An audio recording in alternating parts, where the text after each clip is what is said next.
Wow, November 1, All Saints Day, All Souls Day, All Saints Day. It's a holiday, but with a very strong rain, maybe because of Typhoon Leon that now in Taiwan already.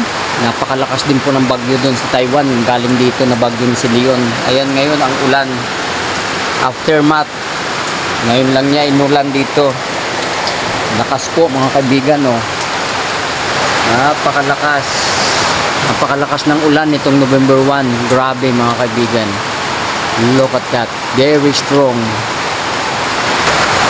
Look at that, a heavy downfall of rain this November 1 mga kaibigan. Grabe, kaya ingat-ingat yung mga pumupunta sa mga sementeryo, because now in the Philippines we are celebrating the All Souls Day or All Saints Day this November 1st of 2024.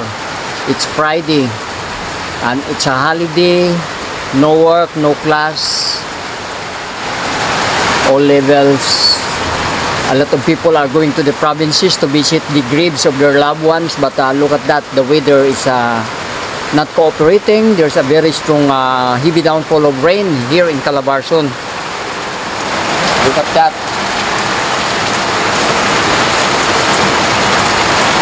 Very strong, my friend, oh. November 1st of 2024 holiday because of All Saints Day, All Souls Day here in the Philippines. And the rain is very strong, kaya a lot of cemetery nowadays might be flooded, so be careful to those who are going to the cemetery because there's a heavy downfall of rain. I think it's not only here in Calabarzon, maybe all over Luzon because of the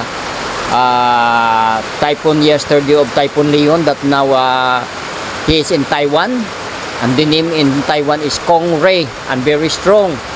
Typhoon Leon and Typhoon Kong Ray in Taiwan. Very strong, my friend. Kaya be careful to those who are going to the cemetery. Be careful and please keep on praying. Look at that. A heavy downfall of rain, my friends. Very strong.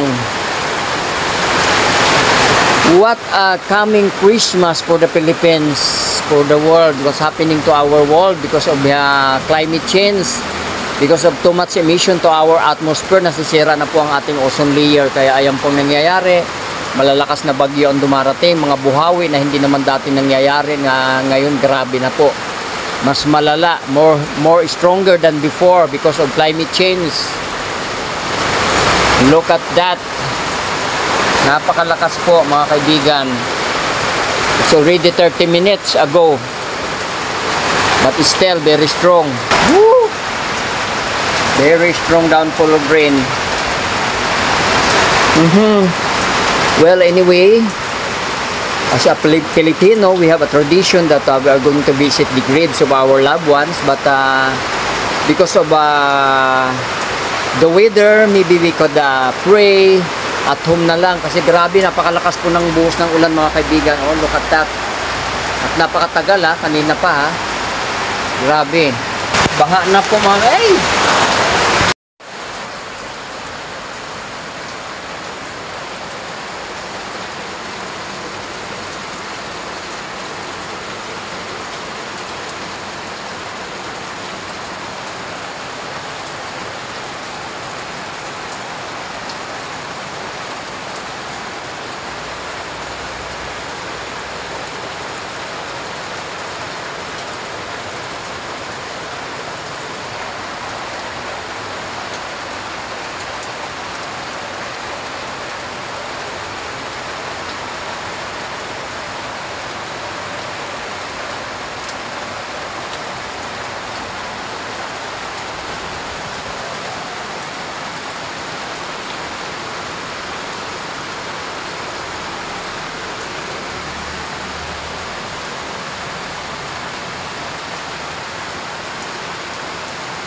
Ayan Mayo, baha na ako dito. Umapaw na oh.